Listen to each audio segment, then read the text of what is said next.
এখানে একটি চিত্র দেওয়া আছে, দিয়ে বলছে যে এটি 10 সেন্টিমিটার, মানে এ বি বাহু, চিত্রটার এ বি বাহু 10 সেন্টিমিটার এবং বিসি বাহু 10 সেন্টিমিটার, দুটোই সমান।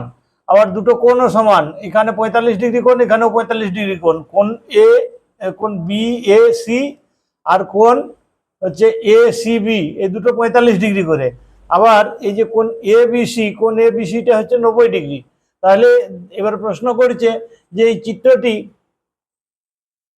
কোন ত্রিভুজ, মানে ত্রিভুজ চারটি নাম দিতে হয়েছে। সমবাহু ত্রিভুজ না সমবাহু ত্রিভুজ নয়? আচ্ছা, সমকোণী ত্রিভুজ। হ্যাঁ, সমকোণী ত্রিভুজ তো নিশ্চয়ই বটে। এ এবং বি দুটোই না, দুটোই নয়। তাহলে আমার হচ্ছে যে এটা সমকোণী ত্রিভুজ।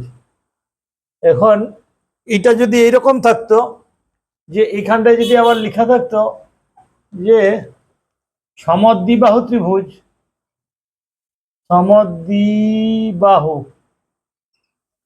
ত্রিভুজ যদি লেখা থাকতো, তাহলে কি হতো? তখন উত্তরটা কিন্তু চেঞ্জ হয়ে যেত। তখন কি হয়ে যেত না, এটা সমদ্বিবাহু ত্রিভুজও বটে আর সাথে সাথে সমকোণী ত্রিভুজও বটে। তাহলে তখন আমার উত্তরটা হয়ে যেত সি।